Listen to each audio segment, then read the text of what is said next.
Diana, Princess of Wales, Beyonce, even Bill Gates. What do they all have in common?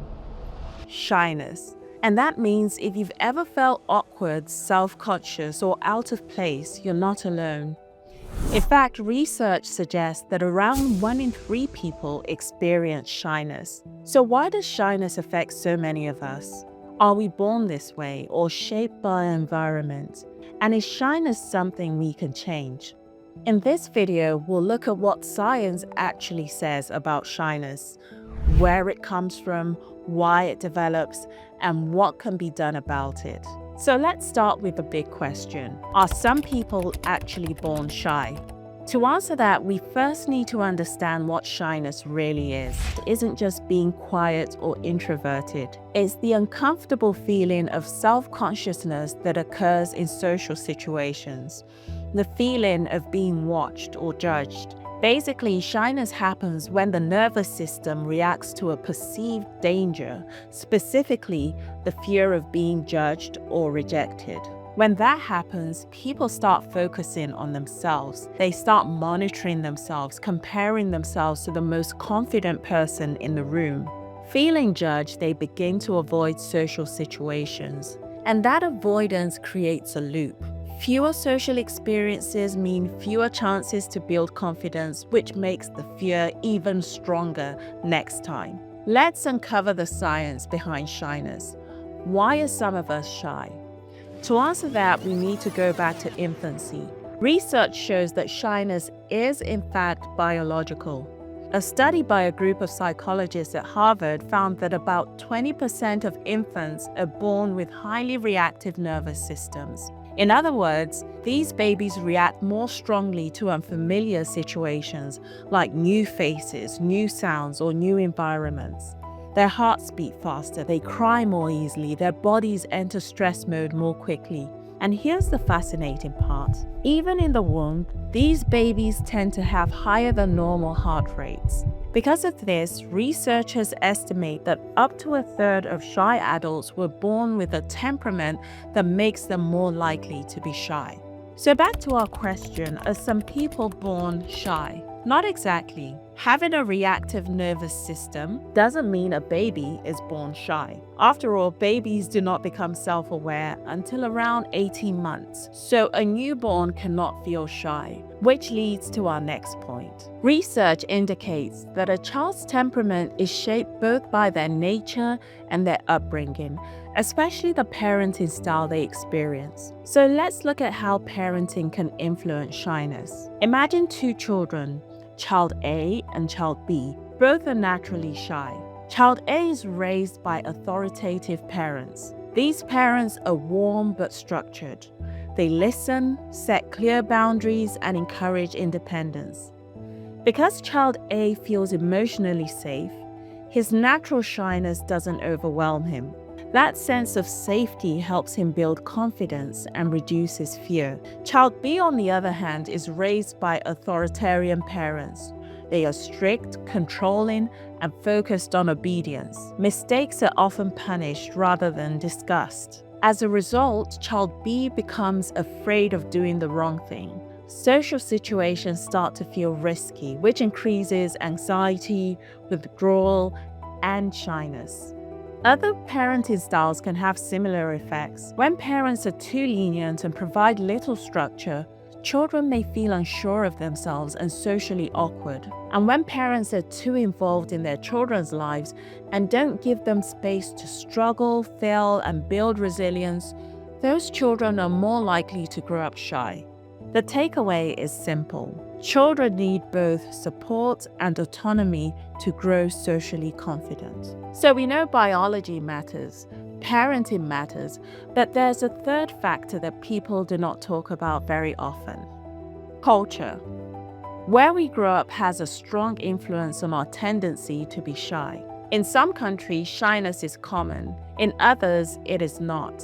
Studies show that in Japan and Taiwan, up to 60% of students report being shy. In the United States, it's around 40 to 50%, and in Israel, closer to 30%. You may ask, why the difference? It comes down to how success and failure are treated. In Japan, success is often credited to parents or teachers, while failure is blamed on the child alone. Over time, this sends a powerful message. Success brings little personal reward, but failure carries full responsibility. So children learn not to draw attention to themselves and instead prefer to blend in. In Israel, effort is praised even when results aren't perfect. Trying matters more than the outcome. If a child tries and fails, that effort is still rewarded. For example, if a child tries to make a kite and it doesn't fly, parents might blame the wind, not the child. In this kind of supportive environment, failure doesn't come at a high cost. And because failure feels safe, children are more willing to take chances. Over time, culture shapes how comfortable people become with visibility, confidence, and social interaction. Before we answer that, it's important to know that shyness exists on a continuum. Psychologists often talk about two types of shyness: visible and invisible shyness. About 80% of shy people experience invisible shyness. That means they still get sweaty palms and racing hearts in social situations, but on the outside, they appear calm and collected. A well-known example is Beyoncé. Even though we're used to seeing her confident, high-energy performances, she's spoken openly about struggling with nerves. The remaining 20% experience visible shyness. Their discomfort shows. They may avoid eye contact, struggle with self-expression, or appear visibly anxious in social settings. But here's the point. Shyness, even visible shyness, is not a disorder. It only becomes a disorder when it starts to seriously interfere with daily life. When someone constantly avoids social situations, misses important opportunities, or lives with a persistent fear of judgment, it may cross the line into social anxiety disorder. And in those cases, seeking help from a qualified professional like a psychologist can make a real difference. Shyness doesn't disappear on its own. People make the most progress when they understand their shyness and work with it rather than fight it.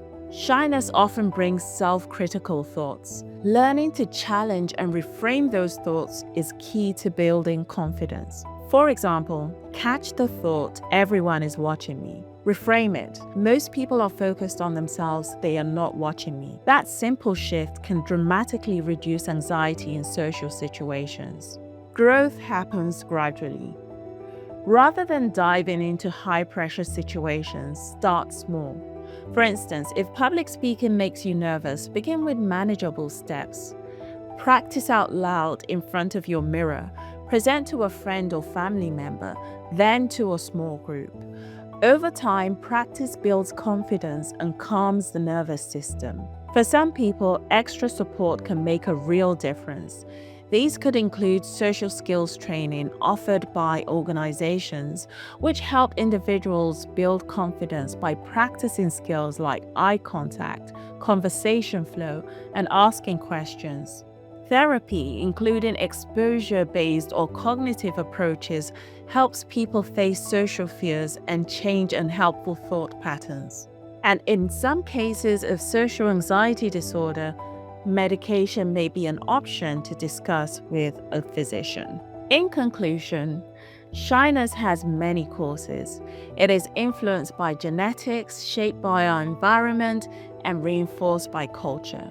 But shyness is not a sign of weakness, and it's far more common than most people realize. And while shyness may not disappear completely, the aspects that cause the most difficulty, like nervousness and self-consciousness, can be reduced. With practice, we become less stressed and the nervous system responds more calmly over time.